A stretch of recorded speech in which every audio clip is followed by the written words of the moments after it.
She mock him publicly. Then the truth silenced everyone. The space station Narveth hung in the cold dark between 3 star systems like an old crown made of steel and dim light. It was massive, it was ancient, and it had been standing in that same spot for longer than most human nations had existed. Commander Elias Vaughn stepped off the transport shuttle and took a slow look around the docking bay with calm, unhurried eyes. He was a man of ordinary height with an ordinary face and plain dark clothes, the kind of person that most people forgot the moment they turned away from him. The docking bay was enormous, large enough to fit 10 of Earth's biggest cargo ships side by side with room to spare, and it hummed with the noise of dozens of alien languages, the hiss of pressure doors, and the clatter of mechanical arms loading and unloading freight from ships that had come from across the galaxy. Vaughn had a small travel bag over one shoulder and a worn paper notebook tucked under his other arm. He stood still for a moment, taking in everything around him, before a station aide rushed forward to meet him. The aide was a young Valhari, thin and blue-skinned with large silver eyes that caught the light like mirrors, and he gave a short formal bow before speaking. "Commander Vaughn, welcome to Narveth. I am TV, assigned to assist the Earth delegation for the duration of the conclave." Vaughn smiled at TV, and it was a real smile, warm and direct, not the polished diplomatic kind. "Thank you, TV. How long have you been working on this station?" TV paused, clearly not used to arriving delegates asking him personal questions. "For years, Commander." "Do you like it here?" Vaughn asked, still smiling. Yes, I do. It is a good post," TV said, blinking his silver eyes twice. Vaughn nodded and made a small note in his notebook. TV watched this with quiet curiosity but said nothing and led the commander toward the main corridors of the station. The interstellar conclave of Narveth was the most important diplomatic gathering in the known galaxy. 47 intelligent species sent their most powerful representatives here every 3 years to negotiate resource treaties, settle territorial disputes, and make decisions that shape the lives of billions of beings across hundreds of worlds. Humanity had been granted observer status 8 months ago, the lowest rank available at the conclave, which meant that Commander Elias Vaughn could enter the chamber, take his assigned seat, and watch everything that happened, but he could not speak on the floor, could not vote, and could not formally challenge any decision that was made.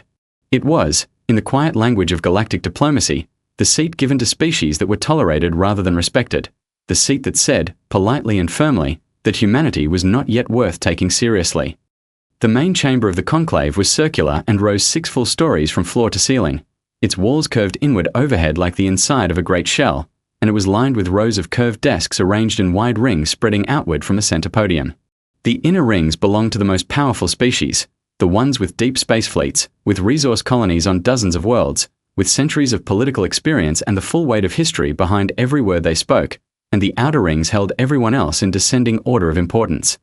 Vaughn's assigned seat was in the very last row of the outermost ring, as far from the center as a person could sit and still technically be inside the chamber.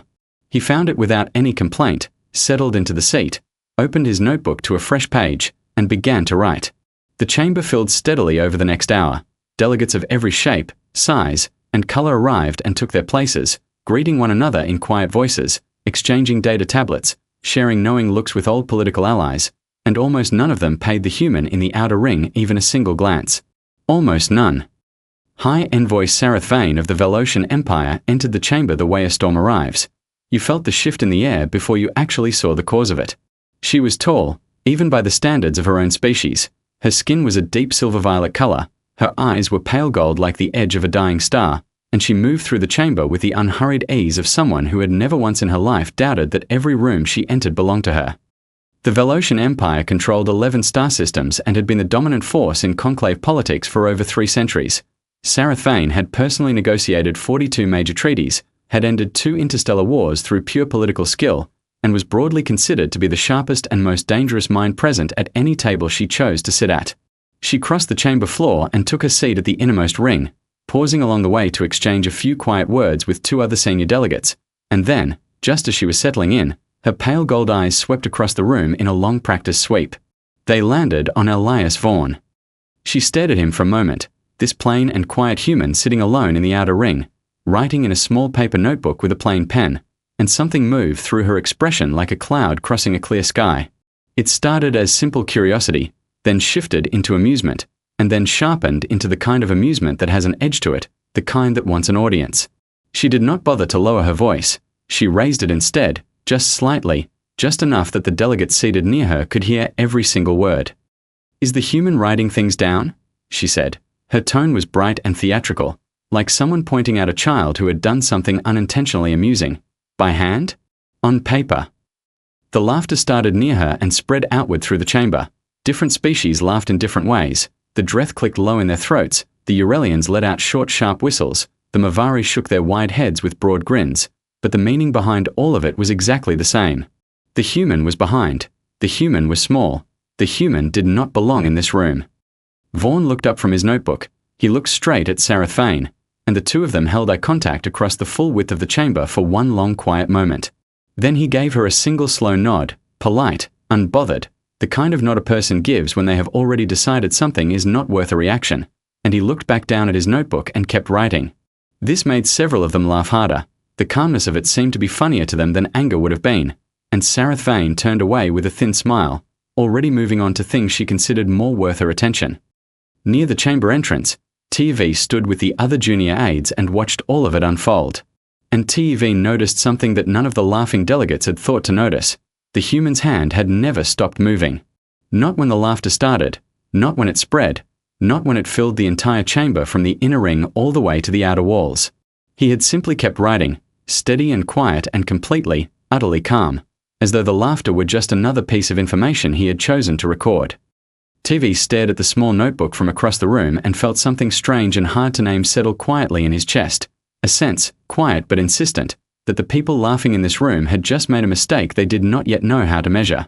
The next morning Vaughn arrived at the conclave chamber before almost anyone else. He sat in his outer ring seat with his notebook open and a plain cup of something warm in one hand, watching the station staff clean and prepare the room for the day's sessions. TV arrived early too, as was his habit, and found the commander already there. "You are here very early, Commander," TV said, adjusting the stack of data tablets under his arm. "I like the room when it is quiet," Vaughn said.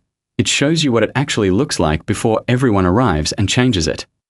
TV thought about this for a moment and then sat down in a nearby aide's chair, which was technically not permitted during session hours but was perfectly fine now, and the two of them sat in comfortable silence for a while as the room slowly filled with light and the sound of the station waking up around them.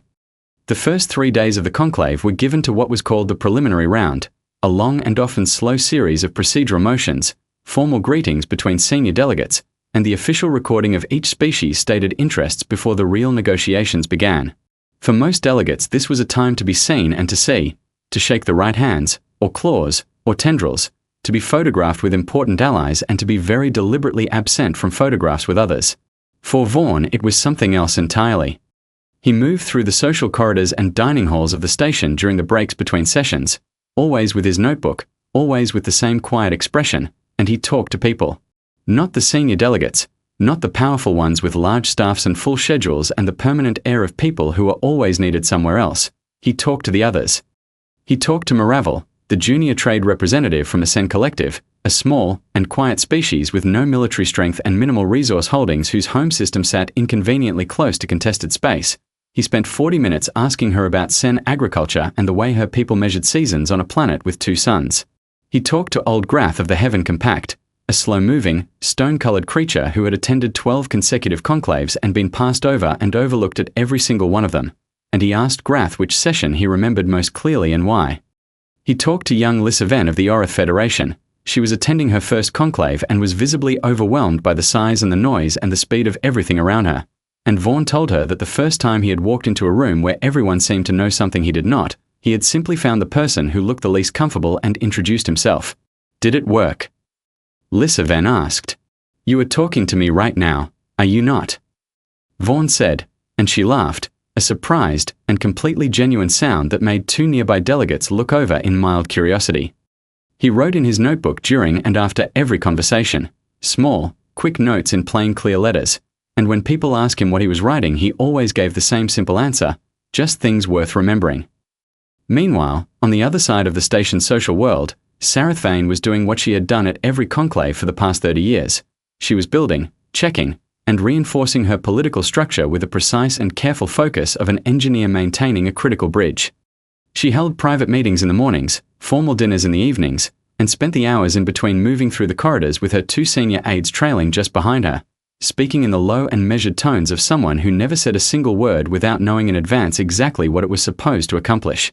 She was pushing a resource partition treaty, a formal division of unclaimed mineral rights in the Outer Veth Belt, that would, on the surface, appear to be a fair and organized distribution of resources among all interested parties. But the details told a very different story.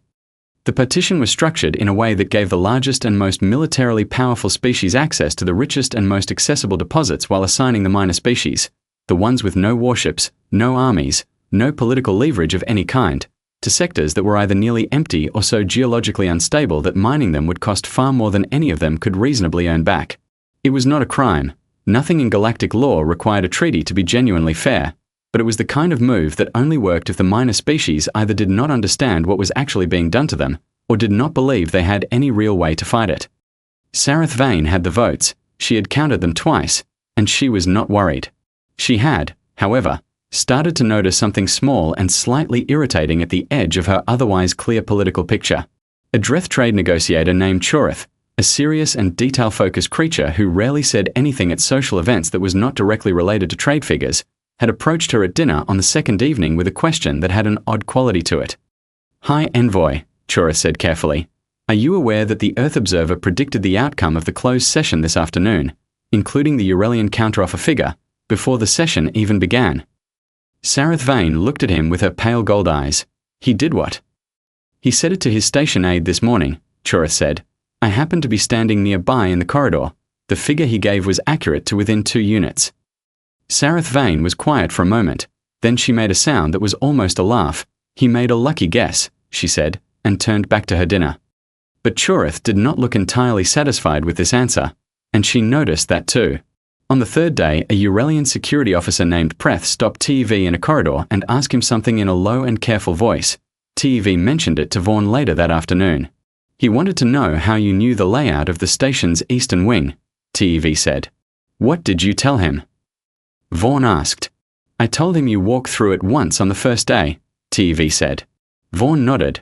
"That is correct." TEV stared at him. "Commander, the eastern wing has over 400 rooms across 9 levels. I have worked on this station for 4 years and I still sometimes take a wrong turn in that section." Vaughn simply smiled and wrote something in his notebook, and TEV, for the third time in as many days, watched the pen move across the page and felt the quiet certainty growing stronger. That evening Sareth Vane passed Vaughn in a corridor near the main dining hall. She did not stop or slow her pace, but her golden eyes moved to the notebook as she went by. The way a person's eyes move to something they are trying to decide is worth their attention. She decided it was not, and she kept walking. But in her private chamber that night, while reviewing her vote counts for the following morning session, she found her mind drifting back to the image, the human in the outer ring, the paper notebook, the pen that never stopped moving, and she pushed the thought away and focused on her numbers. The numbers were solid. The treaty would pass. Nothing had changed. Back in his small assigned quarters near the outer docking corridor, Vaughn reviewed the pages he had filled over 3 full days: names, small facts, specific worries, the particular concerns of people that nobody else in this station had thought to ask about, and he began to see, laid out in his own plain handwriting, the clear shape of something that could matter. Not to him. He had no vote, no floor rights, no formal standing in this chamber at all. None of that had changed, and he had known it from the first moment he walked in. But the people whose names filled these pages had standing. They had legal rights they had never been taught how to use, and they had voices that had simply never been told they were worth raising. Vaughn closed the notebook, set down his pen, and looked at the ceiling of his small room for a long quiet moment. Then he picked the pen back up and wrote one more line before going to sleep. The morning of the resource partition vote arrived with the particular kind of stillness that fills a room just before something important happens. Delegates came in earlier than usual, speaking in quieter voices, moving to their seats with more deliberate purpose than any of the previous sessions had required. Sareth Vane entered the chamber at precisely the scheduled time, not a moment early and not a moment late, dressed in formal Velocian ceremonial robes that caught the light in shifting patterns of silver and deep blue. She looked, as she always did before a major vote, like a person who already knew the outcome and was simply present in the room to receive it. Vaughn was already in his outer-ring seat when she arrived. He gave her the same polite nod he had given her on the very first day. The one she had already learned meant nothing and bothered her slightly for precisely that reason, and she looked away and settled into her position at the inner ring.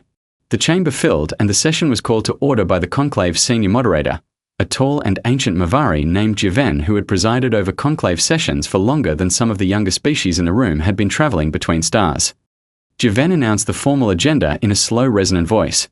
The Resource Partition Treaty of the Outer Veth Belt was the first and primary item of the day, and the chamber settled into the particular focused silence that comes just before a vote. Sareth Vane stood and presented the treaty in precise and careful language. She outlined the resource distribution, cited the legal frameworks that supported the partition structure, acknowledged the stated interests of all involved parties, and concluded with the formal call for a vote, all in under 10 minutes, which was itself a kind of statement, the confidence of someone who sees no need for a long argument when the outcome is already decided. The voting process at the conclave worked outward from the inner ring. Senior delegates first, then the middle tiers, then the outer ring where the minor species sat, and it proceeded exactly as expected through the first several rounds. The powerful species voted as they had agreed to vote in Sareth Vane's private meetings. In favour, without hesitation, without drama. Then the middle tier voted. Mixed results, as she had anticipated. Some in favour, some abstaining, a few opposing but without enough political weight behind them to change the outcome of anything. Sareth Vane watched the count with calm gold eyes. It was going exactly as planned, exactly as it always went, exactly as she had known it would from the moment she had drafted the first version of this treaty 4 months ago. Then the outer ring began to vote. Maravel of the Sen Collective rose from her seat. She was a small pale creature, quiet and easily overlooked, the kind of delegate who normally submitted written votes rather than standing to speak in open session, and she stood up straight and spoke in a clear and steady voice that carried further than anyone expected. She did not simply vote against the treaty. She lodged a formal procedural objection. She cited Conclave Charter Article 7, Section 3, a clause relating to the right of any registered species to request a full environmental and economic impact review before any resource treaty affecting their home sector could be finalized, and she presented a written objection in precise formal legal language that invoked this clause with complete and specific accuracy. The chamber stirred, a low wave of movement and whispered sound running through the rows like wind moving through tall grass. A procedural objection of that type did not kill a vote outright, but it placed the entire matter into a mandatory review cycle that could take months to complete, during which the treaty could not be enacted in any form. Sareth Vane's eyes narrowed just slightly, but before she could draw breath to respond, old Grath of the Heaven Compact rose slowly from his place in the outer ring. Grath had not stood to speak at a full open session in 11 years. Everyone in the chamber knew this because his long silence had become something of a quiet observation among the veteran delegates, and his rising now sent an immediate ripple of sharp attention through the room. He lodged a procedural objection of his own, different from Maravel's, specific to the Heaven Compact's legal standing under a completely separate charter clause, one that required documented proof of non-interference with sovereign economic zones before any outer belt partition could receive final approval. The chamber did not just stir now, it began to fracture at the edges, voices breaking through in sharp bursts before being quickly suppressed as people remembered they were still in formal session. Then Lissa Ven of the Orith Federation stood. She was visibly nervous, her hands gripping the edge of her desk, but her voice when she spoke was clear and did not waver. Then a delegate from the Keth Alliance stood, a species so minor that several senior delegates in the inner ring had to quietly ask their aides which species the Keth Alliance actually were. Then 2 more from the outer ring, then another, and every single one of them rose and delivered a formal procedural objection, and every objection was completely different from the last. Each one was tailored precisely to that specific species' individual legal rights and standing under conclave law. Each one targeted a different clause, exploited a different protection, activated a different mechanism, and each one was technically correct, cleanly worded, and formally valid enough that senior moderator Jiven had no procedural option but to acknowledge every single one as it was submitted. 7 objections in total, from 7 different species, each one locking a separate legal mechanism into place, and when the last one was entered into the official record, the combined procedural effect was total and complete. The treaty could not pass today, could not pass this session, in fact, not without a full legal review that would consume the rest of the conclave cycle. The chamber erupted. Senior delegates who had been half settled in their seats through the outer ring votes were suddenly bolt upright and very much awake. Voices rose in a dozen languages simultaneously. The Dreth negotiators were clicking rapidly to one another. The Eurelians were pulling up data tablets with fast, sharp movements. 3 inner-ring delegates were speaking over each other in what sounded like one continuous noise. Sareth Vane stood at her position in the inner ring with both hands flat on her desk and her expression completely, entirely still, and that stillness was somehow more alarming to the people around her than any outburst would have been. Jiven struck his staff against the floor and called for order, once, twice, 3 times, before the noise settled enough for formal proceedings to continue. And then every eye in that chamber, every delegate from every species, the powerful and the minor and everyone between, turned toward the outer ring. Not toward the 7 delegates who had risen and spoken. They looked past those 7, to the very last row, to the furthest and most distant seat at the outermost edge of the entire chamber. Vaughn was writing in his notebook.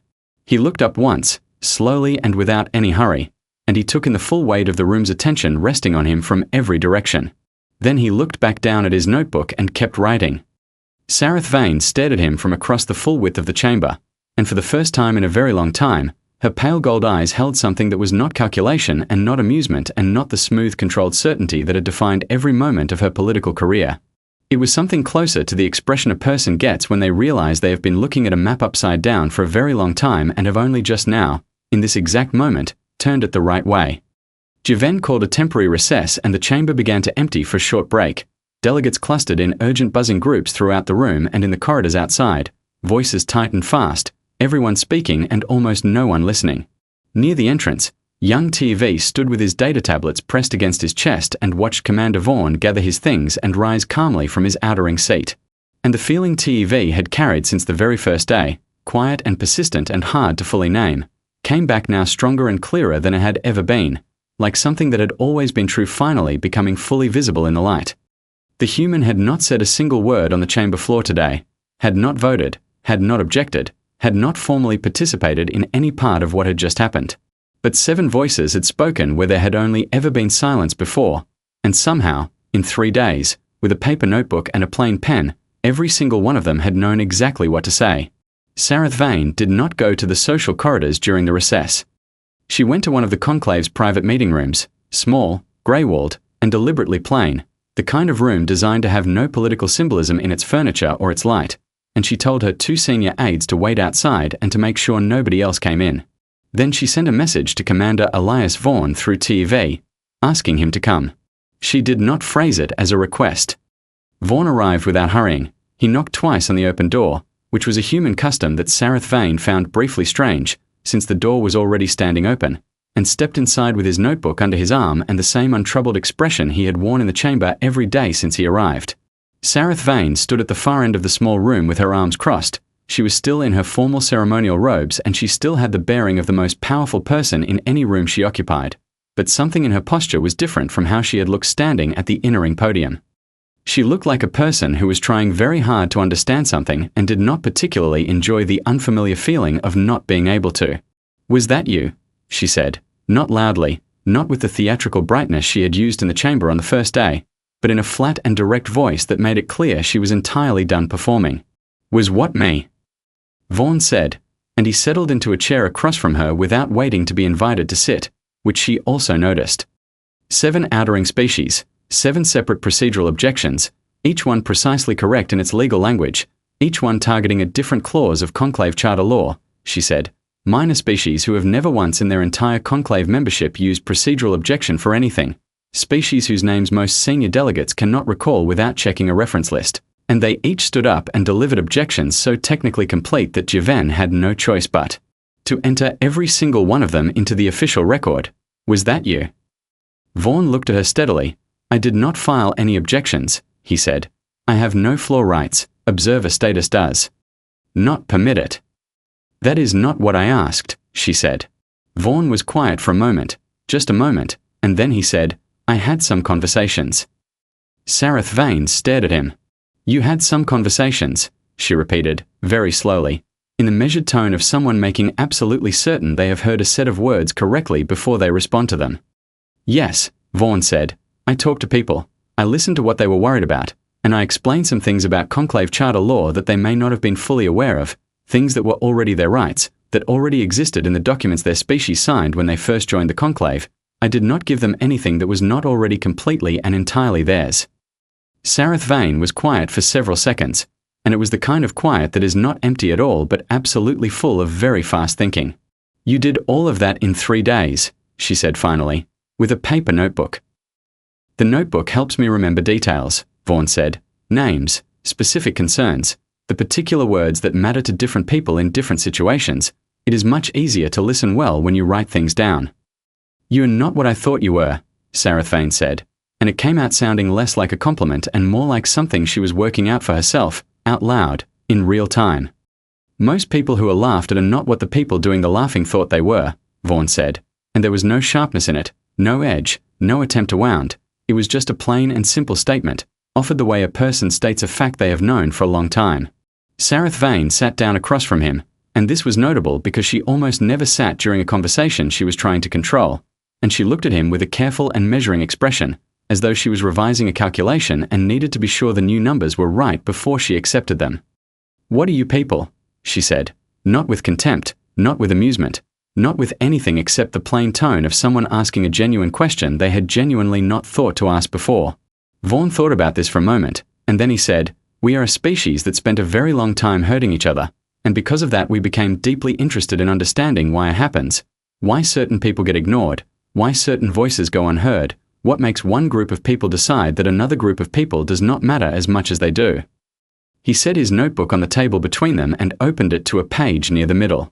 "Would you like to see?" he said.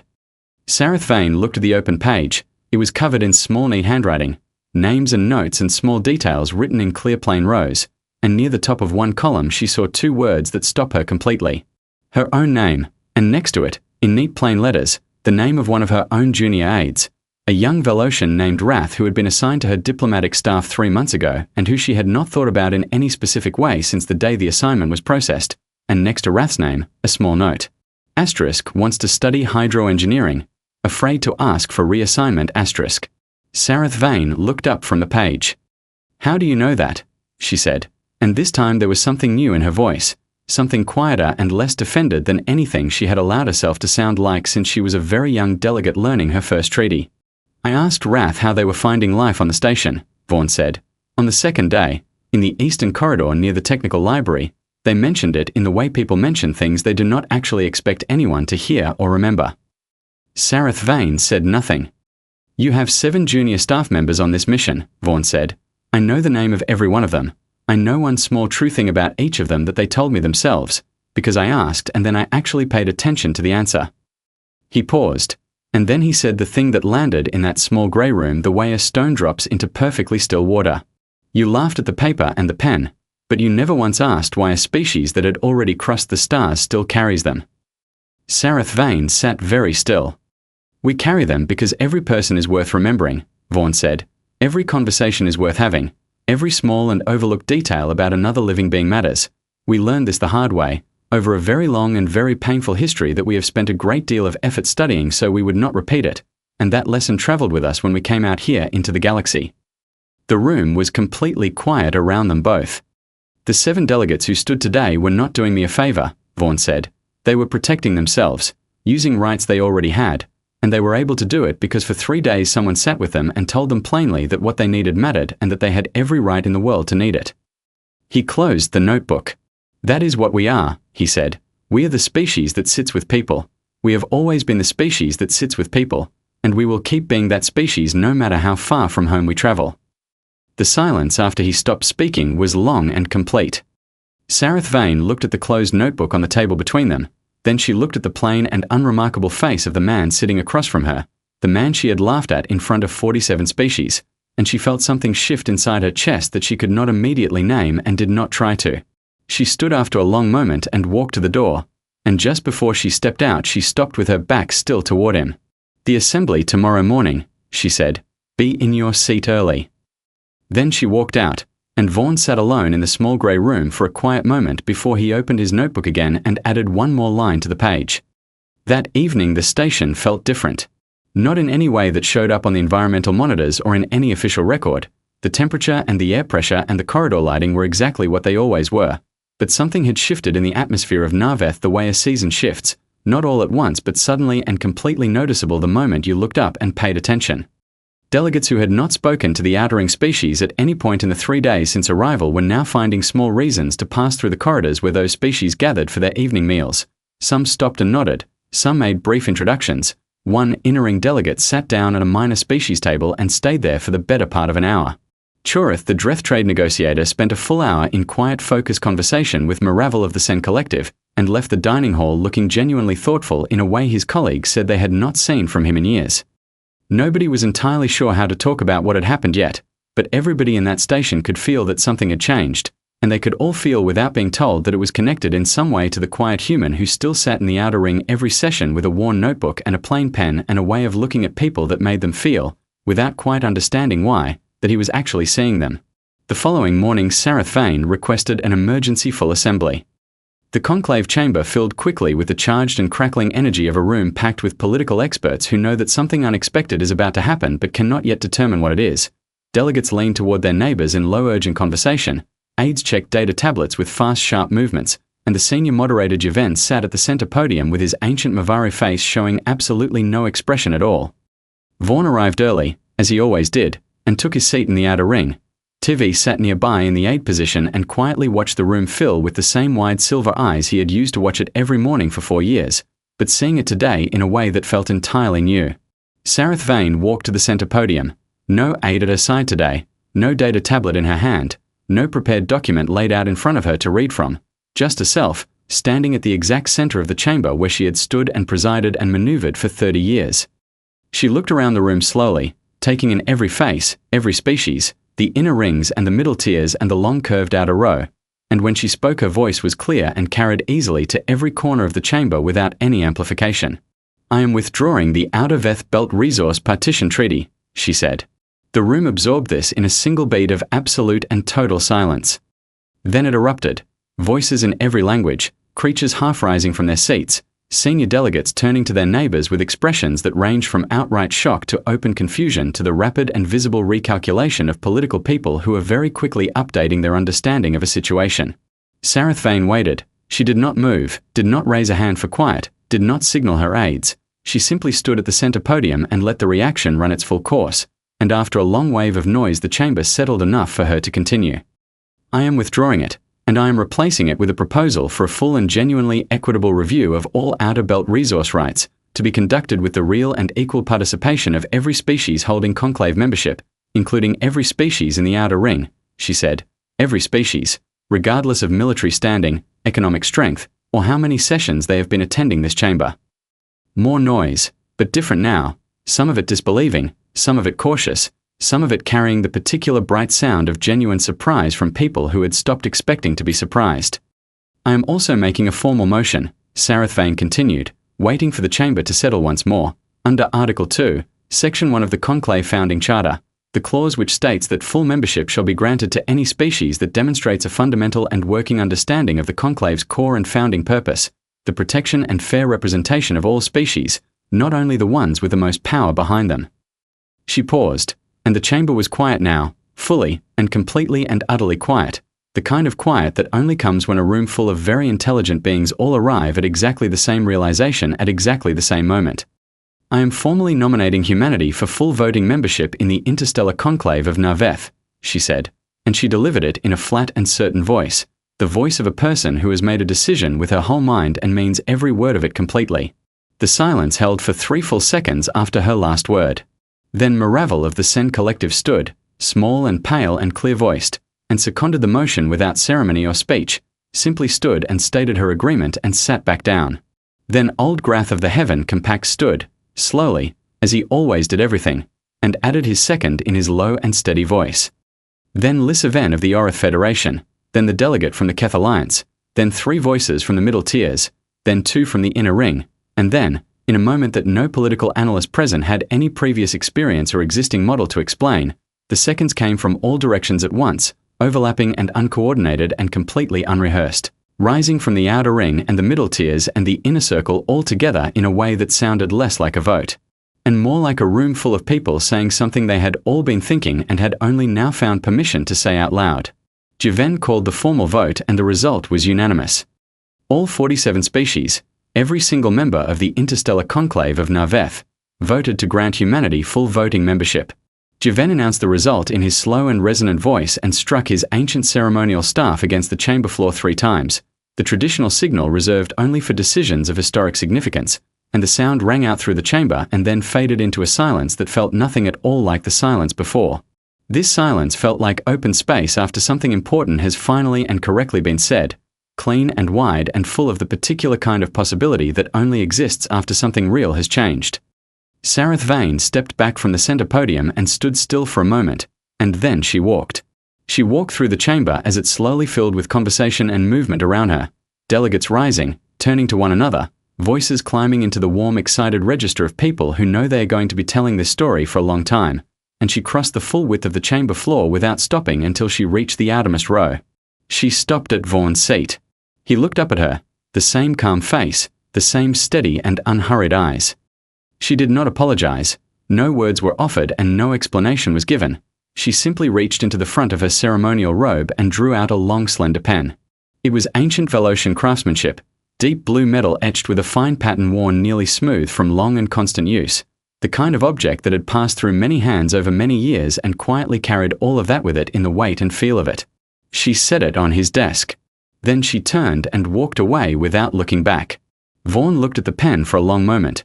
Then he picked it up and turned it once slowly in his fingers and uncapped it. The tip was fine and perfectly precise, better than his old pen in every way that could be measured, and he set it to the page and kept writing. TV, standing a few feet away with his data tablets loose in his hands for the first time all morning, watched this and felt the feeling from the very first day return one final time, but it was not strange anymore and it was not hard to name. It was something very simple and very clear. It was the feeling of watching a person do exactly what they had always been going to do, in exactly the way they had always been going to do it, regardless of what anyone around them had said or done or thought. Commander Elias Vaughn, Earth's first and only representative to the interstellar conclave of Narveth, had crossed the distance between stars with a worn paper notebook and a plain pen. He had been given the last seat in the last row of the outermost ring. He had been laughed at in front of 47 species by the most powerful diplomat in the galaxy.